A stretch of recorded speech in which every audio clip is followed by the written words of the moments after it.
Thousands of years ago, this three-dimensional existence began, or at least it appeared to begin.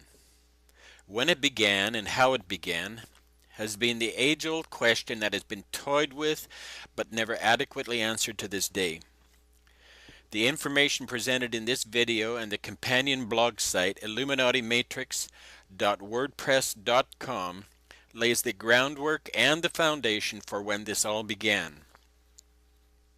Prepare yourself, as this information will not be easy to assimilate. You'll experience all types of emotions as you attempt to comprehend the information. If it becomes difficult to go through the whole video in one take, leave it for a while, even a few days. But do persevere and grasp as much information as quickly as you can. So if you're ready, we're going to have a look at where we came from. The screen in front of you is empty. Now imagine the empty screen is the totality of everything that is. Even though there's no shape, no color, and no sound. As you look at the screen in front of you, what do you see? You see nothing. As you look at the screen in front of you, what do you know? You know a lot. Even though you don't see anything on the screen, you still know and have locked up inside you a vast storehouse of knowing. In this scenario we're contemplating, what you know may be correct or may be incorrect. It makes no difference. You still have an incredible amount of information recorded somewhere within you, even though you can't see anything. Imagine again that all that knowing you possess has within it the power and strength to exist forever. There's no beginning and no end. You have the power and wisdom to be eternal. Imagine that you're filled with this knowing and completely possessed with this eternal power and strength. This is about as powerful as anyone could hope to be. Let's imagine that this knowing not only exists in you, but it exists in every person on the planet. It's not something you have to go out and find, it's just there, in you, and in everyone that ever walked on the face of the earth. Now imagine that someone, or a group of individuals with that same eternal power, also wanted to have your power and my power. Imagine that this group wanted to take possession of all that is ours. However, they can't take it from us by force because it's locked inside us. And it is who we are. Still, they desire to at least control it. This group wished for our power to work in unison with their power, and the enormity of that combined strength of power and knowing would make them greater than the greatest, the most massive force in existence. They would appear to be God. The information presented here will show you who and what God is, what religion is, what science and intellectualism is, and how to eliminate the control these fabricated illusory systems have on our lives. Keep watching the screen and it will be demonstrated how they went about taking control of our existence, how they took control of our reality, and took control of our eternity. It will be demonstrated how to take back that control of our existence, our reality, and our eternity right now. We'll see how to reconnect to our wisdom and awareness, which is the power and strength, the knowing of the eternal state. This wisdom and awareness is something we already have. There's nothing we have to do except reconnect to it. Here's how they disconnected us from wisdom and reality.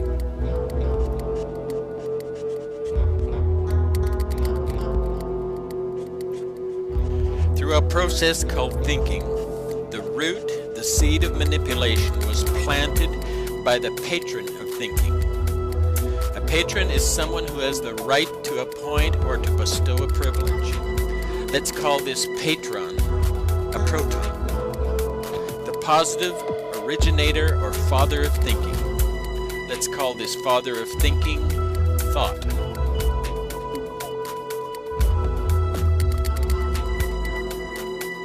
The seed of thinking, the seed of this patron father is neutral, not a patron or a proton, not mature enough to have seed of its own, simply neutral. We'll call this a neutron, and we'll call it the sun.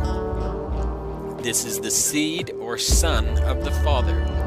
This neutron sun seed is one with the father proton, matching 1 for 1, only a bit smaller in size. The sun isn't the positive originator of thought, he's neutral. He's a peaceful sun. This is the beginning of thought, the beginning of thinking. The next step in the manipulation process is the thinking process, is the introduction of seduction. It's a grand concept to fabricate the concept of thinking, but just one thought isn't going to manipulate anyone loose of their connection to reality. This group of thinkers then thought to introduce something that would manufacture a form of perpetuity in this whole notion of taking control. Something that would be a place of reproducing the whole thinking process over and over and over again, endlessly, with virtually no effort other than directing the course of thinking until it reached its final conclusion of total control and the complete submission of everything unto them. The introduction of this next stage of thinking would have to cause motion, vibrations, and energy. Without motion or energy, the proton and neutron, the father and son, would lie dormant, nothing more than a thought without purpose. The concept of an opposite to the positive proton was conjured up. We'll call this elect lady the negative attraction that would perpetually spark the imagination of the father proton. We'll call this elect lady the electron. The electrons would be small, much smaller than the father proton or the neutron sun. In fact, over 1,800 times smaller. This electron would spin around the proton and neutron, held in orbit by the attraction to the male, yet keeping a distance, yet flirting endlessly for the male to pounce. But why stop there? Introduce another elect lady and another. Make it a whole harem of elect ladies, flirting and circling the male, creating a womb of protection for the seed of the father to grow and reproduce another just like themselves again and again endlessly. We'll call this womb the nucleus. This womb will be the room, the birthplace of the neutron sun seed within the womb of the mother.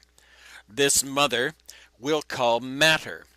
This womb of the mother, this room of matter, is called the nucleus, for it produced the nuclei of us. Matter is that which occupies space. Even though this mother electron is just a thought from the group of thinkers, it orbits the father and the son at the speed of thought, thereby occupying space, conjuring up the illusion of matter.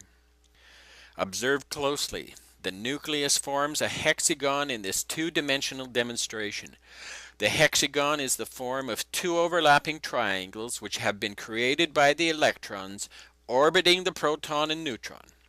This hexagon is the hex placed on humanity through the adoration of the mother, the woman. This has been implanted through the thought process of this unseen group of thinkers. From the void and emptiness of nothing, thought conjured up something. Within this grouping of the father proton, the son neutron, and the mother electron, the whole of everything is formed. This is the first atom, the beginning in the womb of thought. This is the matrix womb. Thought formed this energy that glowed as an electrically charged atom. This glow in turn produced light. What you see in front of you is a two-dimensional representation of the atom symbol that represents a ray of light. This was created or conjured up by thought. Thought is the Egyptian god Thoth, the creator of almost every activity known to man. Thought is spelled Thoth. This god is responsible for the alphabet, writing, speaking, the sciences, religion, you name it, and thought is responsible for it. The Egyptians credited thought with the words of science, religion, philosophy, and magic.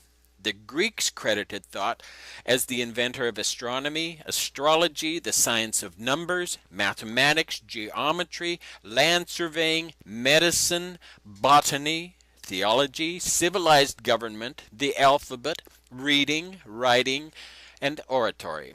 Thought was the true author of every work of every branch of knowledge, both human and divine. This concept of thought as the Egyptian god Thoth has its counterpart in Greek mythology as Hermes, and to the Romans he is Mercury. These are just different names for the same god. El, spelled E-L, is mentioned as the father of all gods in Egyptian mythology. El is the inspiration for the term electricity. Electricity is produced by the elect lady, the electrons of the atom. All those who were faithful to this god El, the god of matter, became the elect, the chosen and faithful. These were the saints of God who were promised riches and power and would rule and reign with El if they would just put their faith in him. This was the covenant, the agreement made between God and man. This covenant was kept in an ark, the Ark of the Covenant. The ark is the electrical arcing characteristic of electricity. If anyone touched the ark other than the high priest, they would be struck dead. El is the great architect of the universe, the creator God, the bringer of light. The word architect is again referring to the arcing ability of electricity and the manipulating aspect of light as it conjures up everything that it's able to be thought up. As demonstrated, everything in this three-dimensional existence is the result of thought. Thought was inspired by El, the father of all gods. Everything we see is of thought or light. The atom symbol formed by thought is another Egyptian god called Atum. Atum is spelled A-T-U-M and was called the complete one, the finisher of the earth. Adam was the one who returned to the watery chaos at the end of the creative cycle. Remember this characteristic about Adam. He's the one who returns to watery chaos at the end of the creative cycle. This is a major subliminal message established thousands of years ago. To understand the significance of this statement, read the information presented on the companion blog site to this video. The interconnection to the global warming scenario is presented at length. The address is illuminatimatrix.wordpress.com or go to briankemela.com and click on Illuminati Matrix. This is the first man, woman, the first Adam. Adam and Eve are the names given to the two reproductive characteristics of the atom and the light. Adam refers to the atom form, and Eve refers to the light emanating from that form. Eve is the dawning of creation, the coming of the light. Eve is likewise the evening, the end of the light.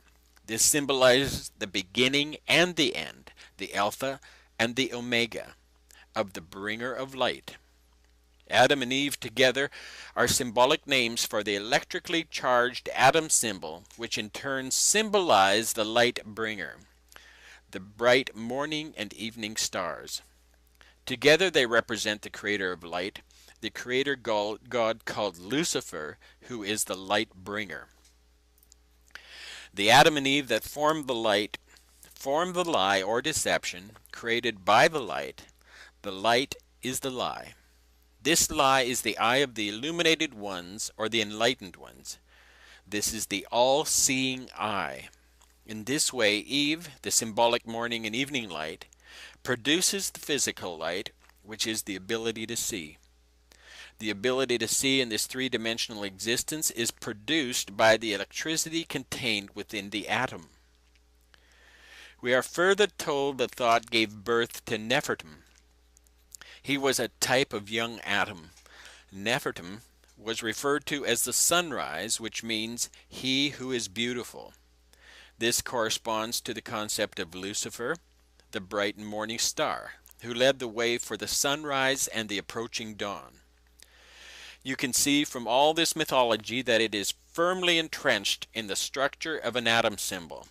The atom symbol was conjured up with just the slightest notion of thought from the Egyptian sun god Thoth.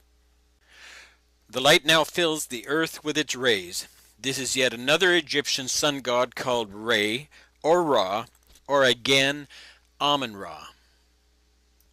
This name, like the names of all the Egyptian gods, are inspired by the form of the atom symbol. The atom symbol is the oldest sex ritual symbol in the world, and if you look closely at it, you'll see that the six-pointed star is formed by the intersecting lines of the electron orbits. The six-pointed star is also referred to as the oldest sex ritual symbol in the world. The six-pointed star is the star of Lucifer, the star of God, and the star of David, the divider, the duality god, and is the star of Israel. What has just been demonstrated is how everything was conjured up through thought. If you noticed, the words of the functioning elements in this demonstration and the names ultimately given to the different characteristics used sounded similar to each other. This is the basis and nature of manipulation. These similarities, although different, are close enough to send a message to our powerful subconscious reasoning, convincing us to register a certain thought, even though we're unaware in a total sense of what that thought is. This is called subliminal messaging. It is the foundation and the basis for the total manipulation and disconnection of all humanity from reality. This is the tool used by the Luciferian egregore of thinking beings to bring all of humanity under total control, to make us servants subject to lunacy, thereby causing us to relinquish our strength and freedom that these Luciferian thinkers might reign as God. It's this knowledge called Kabbalism, the ability to manipulate matter one molecule at a time, that the elite of the world have used to perpetuate the kingdom of these fabricated gods on earth. Thinking themselves to be the saints of God, the elect, and the divinely appointed rulers of humanity, they apply the principles of subliminal messaging taught to them by the Luciferian group of thinkers through the intellectual institutions of the world, thereby creating a hypnotic trance in which all of humanity flounders around in confusion, fear, stress, and disease.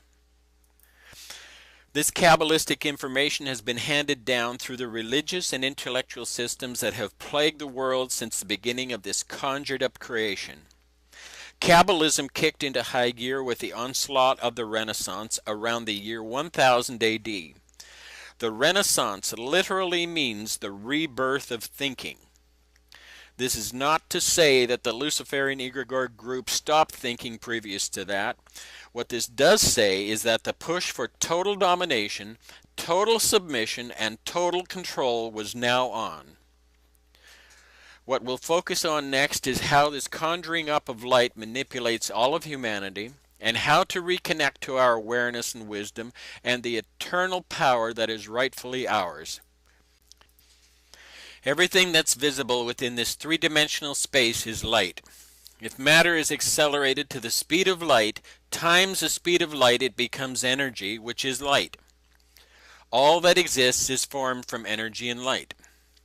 For thousands of years, humanity has contemplated and asked repeatedly, where did we come from? The information you've just heard explained the origin of everything, the source of light, and the creation of all three-dimensional matter, which is energy. Before light existed, there was a void of nothingness. A like-minded Luciferian group of beings took upon themselves to control this void of nothingness. This void contains all the greatness of the eternal state. These beings desired to control for themselves all the power and wisdom of this nothingness, and thereby be worshipped as God. Here's how it works. The name Lucifer means light bringer or light bearer. The name Lucifer is derived from the Latin words lucem fer. Lucem means bringer or bearer, and fer means light. Lucem fer is Lucifer. Genesis chapter 1 of the Old Testament fills in without any doubt who the light bringer is and who or what Lucifer is. Genesis 1 verse 1 and 3 states, "In the beginning God created the heaven and the earth. God said, 'Let there be light,' and there was light." We've only read up to verse 3 of Genesis chapter 1, and already a hypnotic trance has been established. Very few will question that there even is a God. So anything that's written after these words is like shooting ducks in a barrel. Interestingly, this same concept of the light bringer, the day star or the bright and morning star, has been applied to Jesus as well. In the New Testament, in Revelation 22:16, we read where Jesus said of himself, "I, Jesus, I am the bright and morning star." Here we see that God is Lucifer, the light bringer. However, God is not just one supreme being, but a group entity, an egregore group thought form, agreeing together to appear as God. They've created the world systems of duality based on right and wrong, good and bad. They play the role of a good God and a bad devil. This Luciferian mindset shows itself in history as the mythical gods of old, each with a particular characteristic. These gods, when taken together, form the egregore group of thinking entities. God said, "Let there be light." God spoke. Speaking a word requires a thought. The word that this egregore God spoke was a thought. Every thought is a word. All words have sound. Even sounds not audible to our physical ears have sound. Sounds vibrate. Thoughts, which are words, which are sounds, vibrate.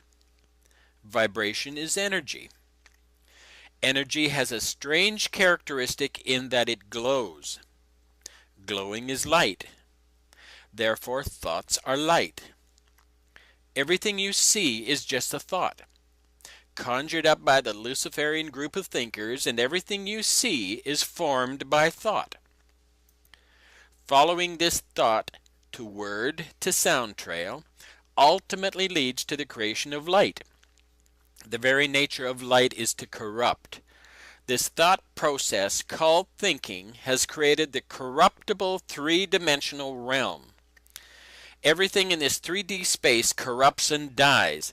Light is nothing more than thought, and the thought form of the Luciferian thinkers is designed to create death, thereby controlling humanity through the fear of death.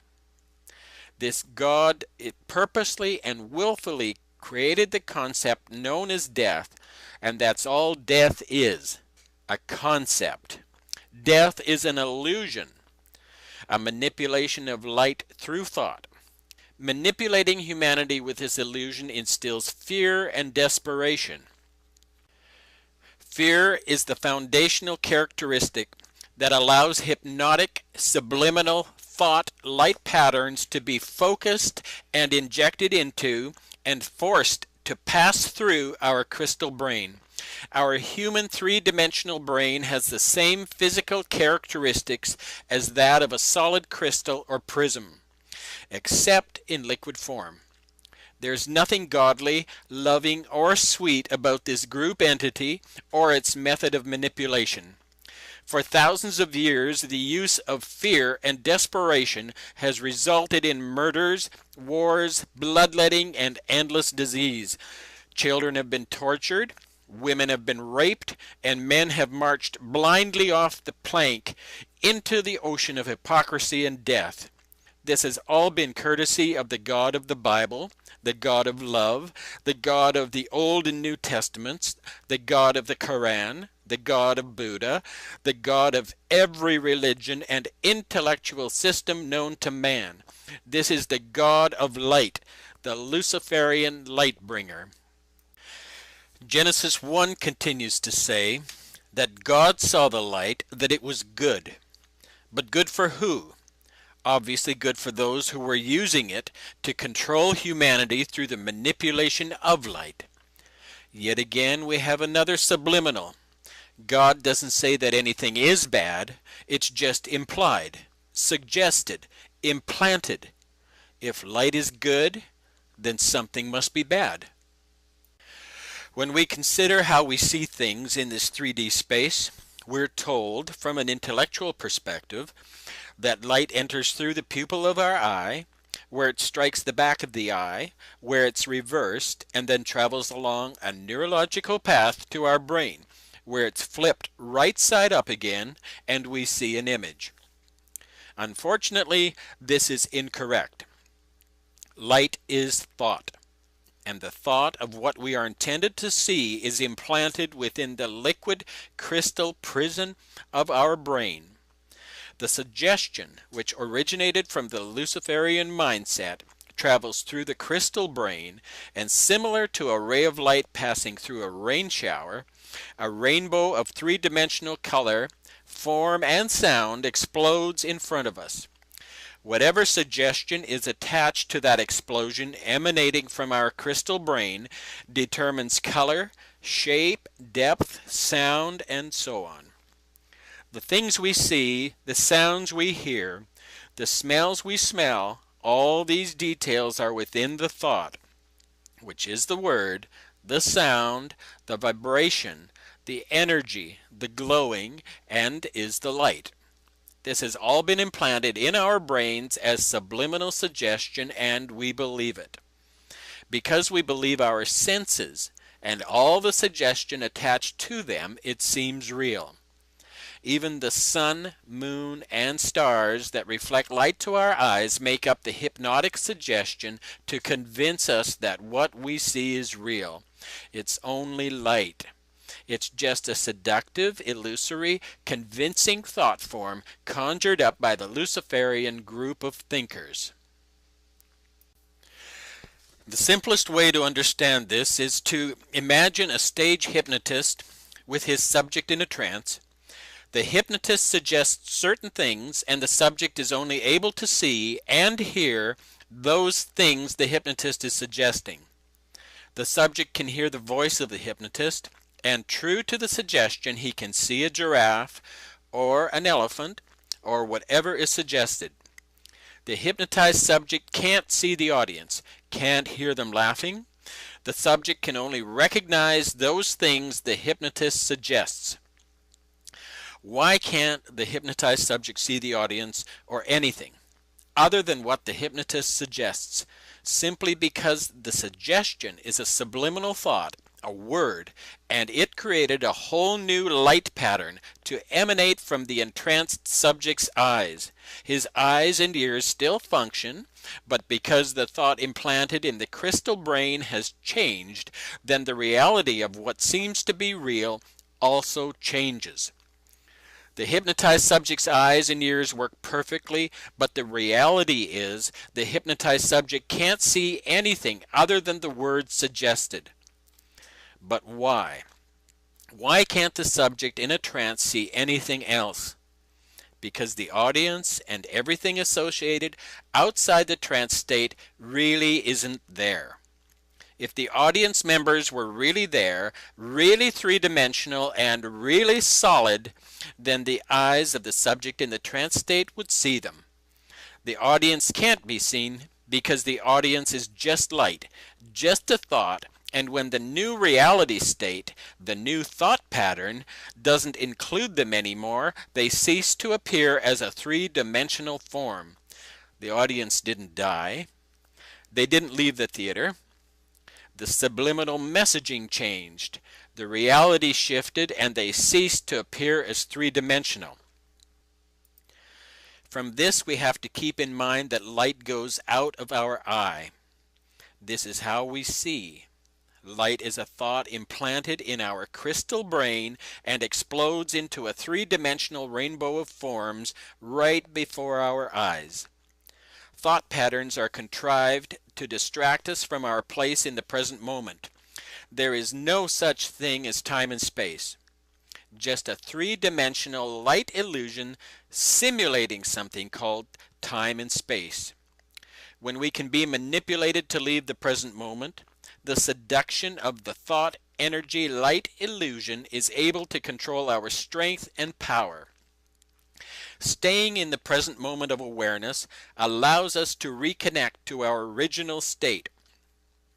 We're no longer manipulated to be concerned over the past or the future. Since time is non-existent, then concern for the past or future is to forfeit your awareness for something that doesn't exist. Only the present moment exists. Staying in the moment by simply watching and waiting, not reacting ever, reconnects us to reality, allows us to take back our power from this Luciferian egregore group of thinkers. The manipulation by the three-dimensional physical state of everything is then nullified.